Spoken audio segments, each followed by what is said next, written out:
ಮಾಧ್ಯಮ ಸ್ನೇಹಿತರು ತಾವೆಲ್ಲ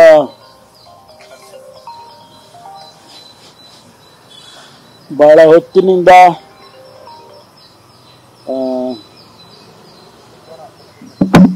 ಕಾಯ್ತಾ ಇದ್ದೀರಿ. ಮಾನ್ಯ ರಾಜ್ಯದ ಸಹಕಾರಿ ಸಚಿವರು ರಾಜಣ್ಣನವರು ಏನು ಸದನದಲ್ಲಿ ಹನಿ ಟ್ರ್ಯಾಪ್ ಆಗಿದೆ ಅಂತಕ್ಕಂಥ ವಿಷಯ ಚರ್ಚೆಗೆ ಬಂದಾಗ ಅವರು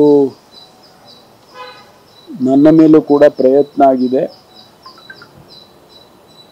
ಅದಕ್ಕಾಗಿ ನಾನು ಸರ್ಕಾರಕ್ಕೆ, ಗೃಹ ಸಚಿವರಿಗೆ ನಾನು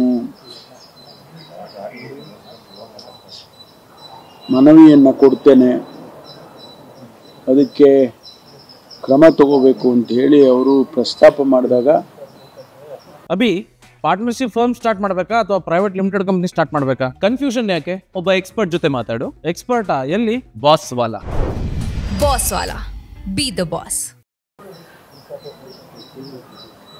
ನಾನು ಸರ್ಕಾರದ ಪರವಾಗಿ, ಇದು ಒಂದು ವೇಳೆ ಆಗಿದ್ದೆ ನಿಜ ಆಗಿದ್ರೆ ಅದನ್ನ ನಾವು ಉನ್ನತ ಮಟ್ಟದ ತನಿಖೆಯನ್ನ ಮಾಡಿಸ್ತೇವೆ ಅಂತ ಹೇಳಿ ನಾನು ಕೂಡ ಹೇಳಿದೆ. ಅದನ್ನ ಮಾರನೇ ದಿವಸ ಮುಖ್ಯಮಂತ್ರಿಗಳು ಕೂಡ ಅನುಮೋದನೆಯನ್ನ ಮಾಡಿದರು. ಈ ಮಧ್ಯೆ ರಾಜಣ್ಣವರು ಯಾವುದೇ ರೀತಿಯ ಮನವಿಯನ್ನ, ಕಂಪ್ಲೇಂಟನ್ನ ಕೊಡೋದಕ್ಕೆ ಸಾಧ್ಯ ಆಗಿರಲಿಲ್ಲ. ಅವರು ಕೆಲಸದ ಪೂರ್ವ ನಿಯೋಜಿತ ಕೆಲಸಗಳ ಮಧ್ಯೆ ಅವರು ಯಾವುದೇ ರೀತಿಯ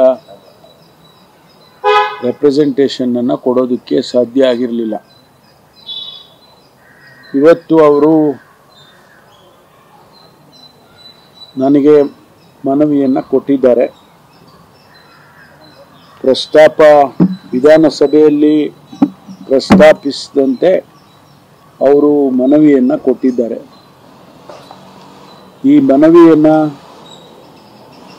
ನಾನು ಸ್ವೀಕಾರ ಮಾಡಿದ್ದೇನೆ ಮತ್ತು ಇದಕ್ಕೆ ಮುಂದೆ ಏನು ಕ್ರಮ ತಗೊಳ್ಬೇಕು ಅನ್ನೋದರ ಬಗ್ಗೆ ಮಾನ್ಯ ಮುಖ್ಯಮಂತ್ರಿಗಳ ಜೊತೆಯಲ್ಲಿ ಚರ್ಚೆ ಮಾಡಿ ಅದಕ್ಕೆ ಏನು ಕ್ರಮ ತಗೋಬೇಕು ಅನ್ನೋದರ ಬಗ್ಗೆ ತೀರ್ಮಾನವನ್ನು ಮಾಡ್ತೇವೆ. ಯಾವ ಹಂತದಲ್ಲಿ ತನಿಖೆ ಆಗಬೇಕು, ಯಾರಿಂದ ತನಿಖೆ ಆಗಬೇಕು, ಇವೆಲ್ಲವನ್ನು ಕೂಡ ಮಾನ್ಯ ಮುಖ್ಯಮಂತ್ರಿಗಳ ಜೊತೆಯಲ್ಲಿ ಚರ್ಚೆ ಮಾಡಿ ತೀರ್ಮಾನ ಮಾಡ್ತೇನೆ. ಪ್ರಶ್ನೆ ಏನಂದ್ರೆ, ಅಲ್ಲಿ ದೂರು ಕೊಡಬೇಕಲ್ವಾ ಸರ್? ಈಗ ನಿಮಗೆ ದೂರು ಕೊಟ್ಟಿರೋದು ಅಥವಾ ಮನವಿ ಮಾಡಿರೋದು, ಇದನ್ನೇನಂತ ನಾವು ಅರ್ಥೈಸ್ಬೋದು? ನನಗೆ ಇದನ್ನ ನಾನು ದೂರ ಅಂದ್ರೆ ಕಂಪ್ಲೇಂಟ್ ಅನ್ನ ನಾನು ಸ್ವೀಕಾರ ಮಾಡೋಕ್ಕಾಗಲ್ಲ. ಕಂಪ್ಲೇಂಟ್ ಅನ್ನ ಪೊಲೀಸ್ ಸ್ಟೇಷನ್ ಅಲ್ಲೇ ಕೊಡಬೇಕು.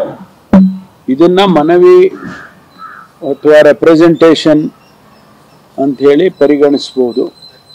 ಇದರ ಆಧಾರದ ಮೇಲೆ ಮುಂದೆ ಏನ್ ಮಾಡಬೇಕು ಅಂತ ನಾವು ಕಾನೂನಿನ ತಜ್ಞರನ್ನ ಅವರ ಜೊತೆಯಲ್ಲಿ ಚರ್ಚೆ ಮಾಡಿ ಆನಂತರ ತೀರ್ಮಾನ ತಗೊಳ್ತೇವೆ.